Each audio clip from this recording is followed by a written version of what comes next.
Dustin Poirier has taken a moment to say, hey, I need to check my ego. I need to check everything that I've been working on my whole career. It says more about him as a fighter and as a competitor to take this fight.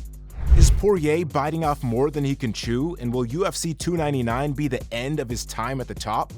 Imagine having beaten guys like Justin Gaethje, Max Holloway, Eddie Alvarez, Michael Chandler, and Conor McGregor, and still being an underdog to a guy who has only fought half a dozen times in your promotion. But there is nothing by the numbers that you could point to justify how Dustin Poirier is an underdog. Saint Denis is the epitome of the modern-day UFC lightweight, who is often very well-rounded. You see guys like Arman Tsarukyan, Charles Oliveira, Rafael Fiziev, Mateusz Gamrot, and you think, where did it all change? How did we go from all-out grapplers and all-out strikers to all-out fighters who can fight anywhere?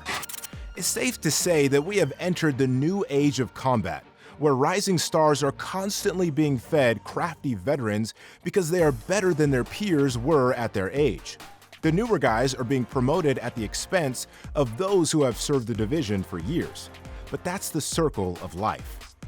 More recently, Arman Tsarukyan took out Beneil Dariush, and he's now preparing for the biggest fight of his career against Charles Oliveira. If he wins, he'll get a title shot. Benoit Saint Denis is getting a similar push from the UFC, because the promotion as well as his next opponent know how devastating he can be inside the octagon. So I needed something to get me up in the morning, and I respect this sport and I honor this sport, and I'm 35 years old now. You know, this guy's a young, hungry lion who's on a streak, you know, I think he finished 5 fights in a row. And somebody gave me my shot, you know, to crack in. So I respect the game, and that's what I'm doing. If he beats Poirier, he enters the UFC top 5. If he loses, he lives to fight another day. It's a win-win for him. For Poirier, it's a risk worth taking, because he wants to prove to the UFC that he's still ahead of the curve. This is Poirier's chance to prove that he is still a major stakeholder in the UFC lightweight division. But can he beat the ruthless mercenary that is Saint Denis? He has a lot of experience. He is a former interim champion, of course. So it's really going to be a test match for me. Let's talk a bit about their strengths to have some clarity.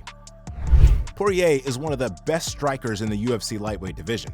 He's a big, strong dude with devastating fists, and once he gets those combinations flowing, he's a nightmare to deal with. Known for his durability and relentless pace, Poirier is a southpaw who is a master at transitioning from sharp crosses to right hooks and straight punches. The Diamond's ability to deliver powerful strikes from either stance with either hand sets him apart from his peers, with his jab proving effective even as a southpaw. His diverse kicking arsenal, particularly his punishing calf and roundhouse kicks, add another layer to his offensive game. And do I even need to mention those 10-punch combos that absolutely dismantled the likes of Max Holloway and Dan Hooker? As world-class a striker as Poirier is, he's a very good wrestler who shines through his clinch work. The Louisiana native heavily relies on strength in a variety of trips Khabib Nurmagomedov or Charles Oliveira to take him down. Poirier is an exceptional Brazilian jiu-jitsu player as well. He's a black belt who loves arm bars in the darts. And he's one of the few old school guys who have a very well-rounded skill set. Saint Denis isn't very far behind. A southpaw fighter known for his powerful strikes, BDS utilizes a crouched bladed stance to generate an insane amount of force behind his shots, just like newly crowned featherweight champion Ilia Topuria. His left body kick stands out as one of the best in the UFC due to its momentum from the wide stance, and it often leads to openings for head strikes or follow-up punches.